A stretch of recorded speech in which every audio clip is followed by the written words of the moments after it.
ქართული ოცნების ინიციატივებზე საუბრით, პირველ რიგში კი ბოლო შეთავაზება, რომელსაც მმართველი გუნდის მიმართ აკეთებს იურიდიული კომიტეტის თავმჯდომარე არჩილ გორდუაძე, საკითხი ეხება ლეგიტიმაციის პრობლემას, რა პრობლემის წინაშეც ქართული ოცნება დგას 2024 წლის საპარლამენტო არჩევნებიდან მოყოლებული. აი გორდუაძე გამოდის ინიციატივით, სისხლის სამართლებრივი პასუხისმგებლობა შემოიღონ მათ მიმართ, ვინც არ ცნობს კონსტიტუციური ორგანოების ლეგიტიმაციას და ამისკენ საჯარო მოწოდებას აკეთებს. ეს ჯერ იდეის დონეზეა, თუმცა უნდა გითხრათ, რომ ასეთი კანონის საჭიროებას ხედავენ მაგალითად ირაკლი კობახიძე და შალვა პაპუაშვილი. აი რა სიტყვით, ახლა ერთ წელზე მეტია უკვე, რაც ოპოზიციური სპექტრი თუ ოპოზიციურად განწყობილი საზოგადოების საკმაოდ დიდი ნაწილი ქართული ოცნების ხელისუფლების ლეგიტიმურობას არ ცნობთ. თავის მხრივ ამ ხნის განმავლობაში ქართულმა ოცნებამ არაერთი შემზღუდავი თუ ამკრძალავი კანონი მიიღო, თუმცა უშუალოდ ამ მიმართულებით ინიციატივა არ ქონია. აი რას აჩვენებს უშუალოდ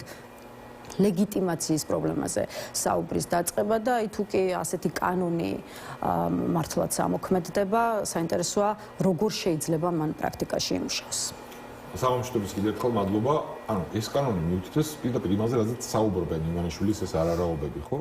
რომ არა აქვთ ლეგიტიმაცია, მოდი ასე ავიღოთ, მათი გადმოსახედიდან მინიმუმ მნიშვნელოვან ნაწილში საზოგადოების.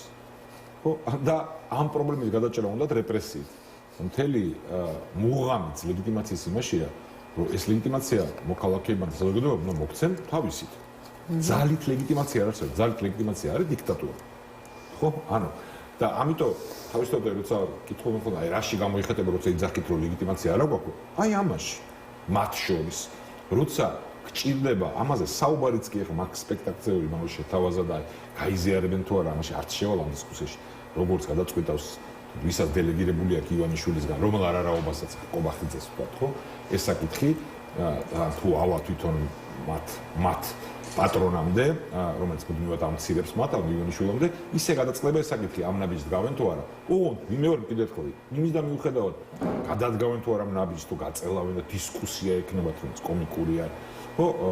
და სავარაუდოდ ალბათ უფრო გადადგავენ, თუ ლოგიკურია, ხო, როცა ჯერ ონლაინ კრიტიკული ან თუნდაც წარე შეფასებების გამო ადამიანებს აჯარიმებდა მე დაჭერა შემოგაქვს ამაზე თანამდებობის პირებზე და მე როცა ტროტუარზე დგომისთვის იჭერ ადამიანებს და შემდეგ ლოგიკურია რომ აი აქამდე მიხვიდე, იმიტომ რომ ფუნდამენტური პრობლემის აღიარებაა ხო ეს, რომელიც ისაც ვიცოდით, რომ არა აქვს ლეგიტიმაცია და ქართულ ოცნებას აწუხებს ის რომ არა აქვს ლეგიტიმაცია, იმიტომ რომ არის სხვათა შორის მოსაზრება ბატონ გიგა, რომ საერთოდ არ არის მისთვის მნიშვნელოვანი ექნება თუ არა შიდა ლეგიტიმაცია და ამაზე მეტყველებს თუნდაც ეს ბოლო პერიოდის განმავლობაში მიღებული გაწყვეტილებები და გადადგმული ნაბიჯი. ეს არ არის პოლიტიკური პარტიების წარმომადგენლები ან თუნდაც ლიდერები ან აქტიური პირები დიდი ხანია და სხვადასხვა ეტაპზე ამ ბევრი არ აღიარებდა პოლიტიკურ ლეგიტიმაციას. ეს აწუხებდა ხა იმიტომ რომ ლოგიკურად ხედავენ საფრთხეს და ეს საფრთხე მართლა უდგათ, ოღონდ ეს საფრთხე არის შესაძლებლობა საქართველოსთვის. მათთვის არის საფრთხე და ივანიშვილისთვის, რომ ამ რეპრესიების მიუხედავად, სადაც ზუსტი რიცხვი არ მინდა, რომ სულ მერყევის მაგრამ ლაბარაკობთ ხო, რომ 100-ზე მეტ ადამიანზე, რომელიც სისხლის სამართლებრივი დევნის ქვეშ არიან, ციხეშია და პოლიტიკური პატრონები არიან, სხვადასხვა ანატომიით. ხო, მათ შორის ყველაზე გამორჩეული შემთხვევებიც გვაქვს, ხო? და ამის მიღმა ჩვენ ამ რეპრესიების მიუხედავად გვაქვს დიდი ნაწილი საზოგადოების, რომელთა ნაწილი პერმანენტულად გამოხატავს პროტესტს, ხო, ანუ ჩვენ ყოველ შაბათს არის მსვლელობები, მრავალათასიანი და ყოველ საღამოს ადამიანები რუსთაველზე იკრიბებიან მიუხედავად იმისა, რომ პოტენციურად ყველას ემუქრება სასჯელი, როცა გადაწყვიტავს ეს რეჟიმი, მაგრამ აი ამის მიღმა არის უფრო დიდი პრობლემა, რაც მათ იციან ახლა ამის კვლევის და ამის თქვა შეფასების ინსტრუმენტები ამ ტიპის რეჟიმებს აქვთ, რომ დიდ ნაწილში საზოგადოების მათ არ აქვთ ლეგიტიმაცია და როგორც ახასიათებთ ავტორიტარულ რეჟიმებს, პოლიტიკურ დიქტატურას, ამაში ხედავენ პოტენციურ საფრთხეს. აი დღეს ხო ყისიერი საფრთხე არ აქვთ, ხო ახლა ხო, დიდი აქციაც რო იყოს, მარტო დიდი აქცია ან აქციები არ არის საკმარისი. როგორც გქონახეთ ამ ასეთი რეჟიმების დამარცხებისთვის. ამის ხარისხობრივი ნახტომია საჭირო, რაც მე წამს და იმედი მაქვს, რომ მოხდება.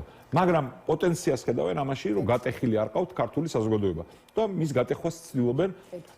ეს არის აქედან ერთადერთი დასკვნოდა.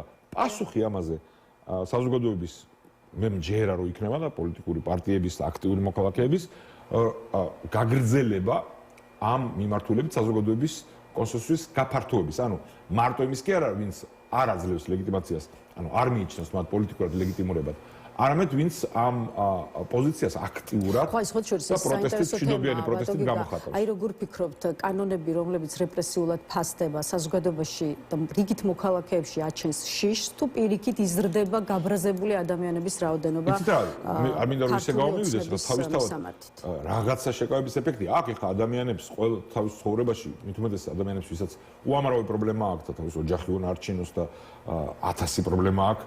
Რაღაც შემაკავებელ ბარიერებს უქმნის, როცა რეპრესია ადგას. ეს რეალობა არსებობს. ოღონდ რა დოზით მუშაობს ეს შემაკავებელი ეფექტი, ამაზეა ლაპარაკი. ეს რეჟიმი ცდილობს ხოლმე პერიოდულად მანევრირებას, ხო, რა თქვა, რეპრესია ისიერად მასიური არ გააკეთოს, იმიტომ რომ მაგდენს თვითონაც ხვდებიან, რომ რისკი აქვს თუ რაღაც ეპიზოდში გადააჭარბეს, რა რეაქცია მოყვება ამას. მაგრამ ისეთ გზაზე დადგა ივანიშვილი და მისი გარემოცვა წლებია, მე ვიტყოდი ხელისუფლებაში მოსვლის დღიდანვე, მაგრამ ეს გზა აშკარა გახდა ესეთი თვალნათელი საზოგადოების დიდი ნაწილისთვის რამდენიმე წლის წინ, ხო ეს პროცესი. რომ უბრალოდ როგორ სხვანაირი არჩევანი, როცა ასეთი რეჟიმი ხარ, როცა ასე მართავ, როცა ქვეყნის დამოუკიდებლობას და კეთილდღეობას მის ინტერესებს ღალატობ და ინსტრუმენტად გაქვს რეპრესია, მისი გარღრმავების გარდა სხვა გზა არ რჩება. და ამიტომაც მე წამს და მჯერა, რომ ბრაზი დაგროვდება, დიახ. ბრაზი ყველაფერზე. ყველა ადამიანები ერთნაირები არ არიან, სხვადასხვა დოზით აფასებენ იმ ზიანს, სხვადასხვა ეტაპზე თავის ცხოვრების ამ რეჟიმს მიერ. თუ გადმოვა კიდევ ცალკე საკითხია. არა, რა თქმა უნდა, ეს არის ამოცანა აქტიური ჯგუფების, პოლიტიკური პარტიების, სამოქალაქო ჯგუფების, ყველა მოქალაქის მის გარშემო, იმიტომ რომ სხვანაირად მშვიდობიანი პროტესტის გაფართოების გარეშე და ხარისხობრივი ნახტომის გარეშე ასეთი რეჟიმები ძალაუფლებას არ თმობენ. მაგრამ სიმპტომატურია და ეხლა მე იმის თქვა კი არ მინდა რომ რა კაია რომ ესე ცუდად იქცევიან, არა, ცუდია.